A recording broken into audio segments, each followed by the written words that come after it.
India used very effectively our ambassadors in different countries before we launched Operation Sindoor. Right. One thing that did stand out after Operation Sindoor is also how India did not get a very open and vocal support from different countries. Right.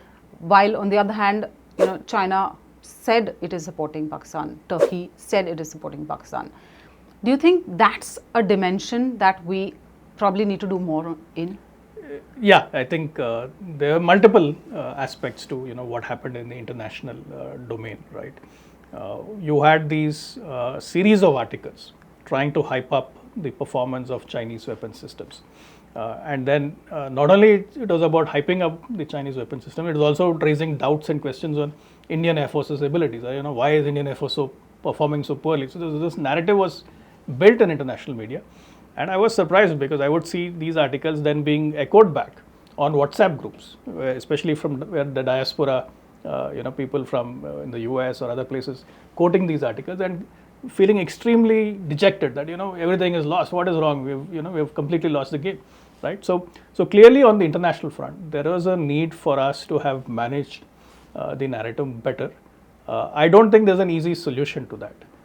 Because if you look at the way China has cultivated influence, and there's fairly well researched reports on this in terms of Chinese influence operations, it takes multiple levels, right? You have to penetrate these institutions, you have to have friendly journalists. In fact, someone compiled a list of all the articles in Reuters, CNN, Guardian, and so on, and you look at the names, there's a very clear pattern there, there's a clear profile there, right?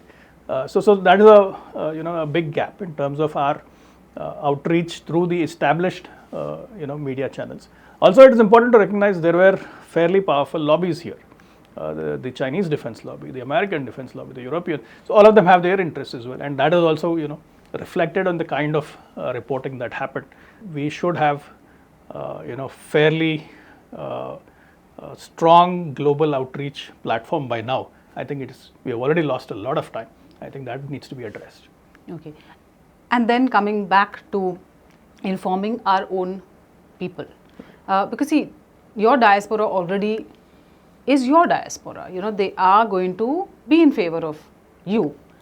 But there is this whole other dimension, and at multiple levels again, where they need to hear somebody, they need to have access to somebody who can put forth your point of view in another country.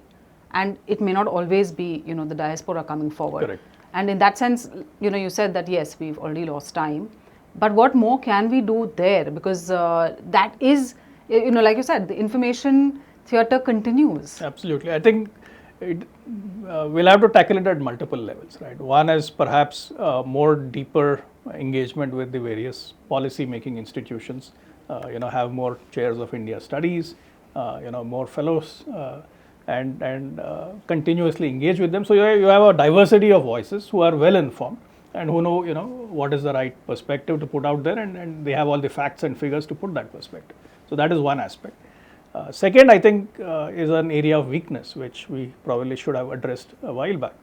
Is if you look at a lot of the international media platforms, a lot of their staff study at these global media schools. Right? And I think that is an area where we have not really paid attention to. So we need to look at how do we engage better with these global media schools, so that those who are coming out of those schools and who are joining these various global media outlets again get the right perspective. Today they are not getting that right perspective. So that's probably the second thing that we should look at. Third is of course building an international media platform. And for being the world's largest democracy, a billion people democracy, and the third largest economy soon, we clearly don't have a global media platform, and I think that's a big gap, significant gap that needs to be addressed.